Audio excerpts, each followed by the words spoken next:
I'm trying to get these tie rods connected to this sleeve, and so far I've just been going around like this, getting that thing tightened on,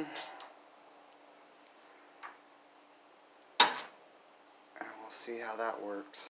Okay, I got this apparatus assembled. This is my steering components. I got the center link, inner and outer tie rods, the sleeves, and the grease fittings all put in. And this is going to replace this old rusty one. So we'll get it installed next. Okay, I'm going to need to look for replacements for these lower control arm bumpers. These use these brackets from underneath. And then they went on like this. But as you can see, they're all torn up. So I'm going to have to get new ones of those. And I'm going to go look for them right now. Alright, I looked around everywhere. I couldn't find the correct lower control arm bumpers for a 58 Plymouth. These look pretty similar, so I think they're going to work. If not, I can return them. So I went ahead and ordered a couple of those. Alright, I'm taking out the titanium MiG 140 and put it to the test. I welded this vise handle that keeps coming off, and so far I can already tell you this is a good welder. Just the way it sounds, it's real nice and clean. It's a lot better than anything I've used before. Alright, the guy, after all his bitching and moaning, telling me that it was my responsibility and all this stuff, I kept telling him eBay's not going to agree, and you advertised that part for the wrong size of a rear end. And he thought he was going to get off the hook because he didn't take returns, but of course they decided in my favor. I'm shipping the item back, and he's just going to have to eat it. Alright, I'm putting in this steering idler arm, and I pressed that bushing in there that I bought. It was more of a modern bushing, not like the old style bushing. And it seemed a little bit odd to me the way it fit. And then I'm noticing now, well, when I put it in, it sheared off a bunch of the rubber. So on the bottom, the rubber is almost like down to bare metal. And then on top, it ripped the rubber, but it's really tight. Listen to this.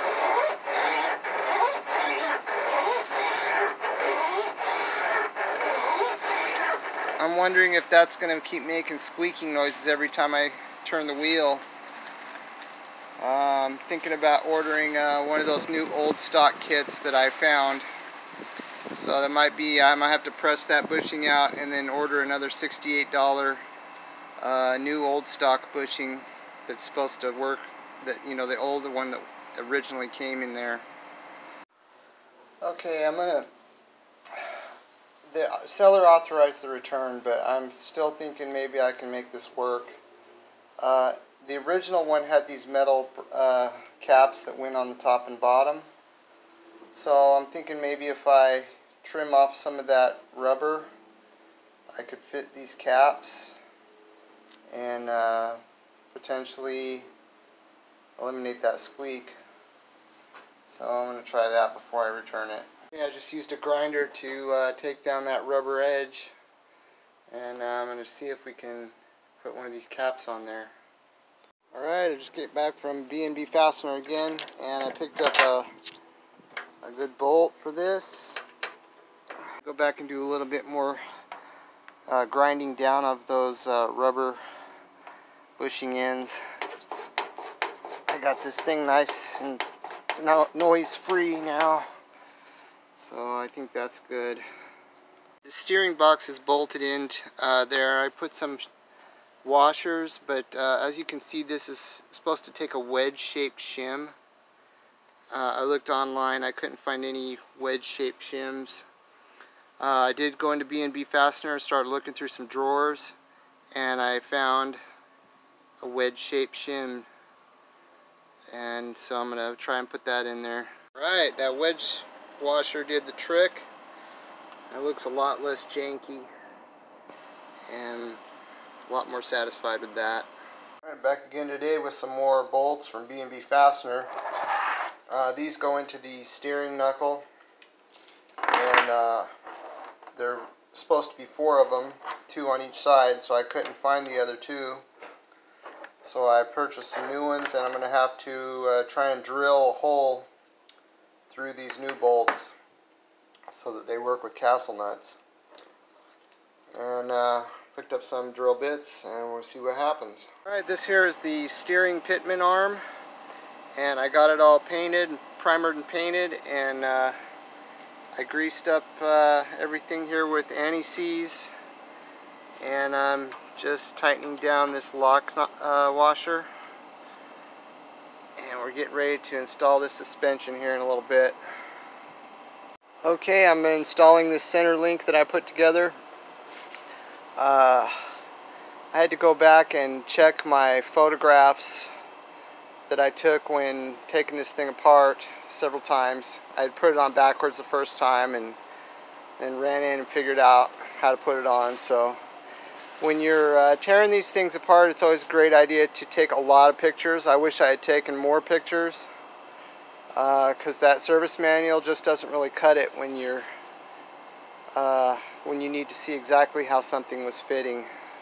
Okay, we had a bit of a problem here. I started to tighten down this castle nut right over here from there, and it just kept spinning, and so I had a lot of trouble getting it off, but finally got it off, and looks like the threads just stripped right out on the inside of this nut. So I'm going to have to go back up and buy a new nut at the B&B Fastener, and next time I think I'm going to try to hammer that thing in a lot farther so that I'm not relying on that nut to tighten it. There may be some other procedure for doing this. I'm going to have to look online. Okay, I figured out my problem, why I was stripping out those threads. This bolts in from the top down. I was trying to bolt it in from the bottom up, and what I wasn't realizing is inside this Pitman arm it has a tapered hole, and if you don't put it in the correct way, it just doesn't fit. So I guess that was my newbie mistake, but I figured it out, and we're on the way to getting it done. Okay, I finally got this center link installed with the castle nuts, cotter pins in here. I didn't tighten it down too much because it seems like it makes it hard to steer. I did give it a test. You can see that it thing moves back and forth. So yeah, it seems like it's about as good as it's going to get. And I'm going to go ahead and put these tie rod arms back on there. Alright, I got this tie rod arm on here, and I had to go back over, compare it with the other old one, figure out which arm went on which side, because one arm is slightly longer than the other. Got it installed, then I took it back off, took that cotter pin back out, and put a washer in there, and that actually helped line up that hole with that castle nut perfectly. So I think this one is good to go, and I'm ready to put this one on. Okay, I got the lower control arms. It's got the new ball joint, the new bushings in here, and I'm going to go ahead and install this.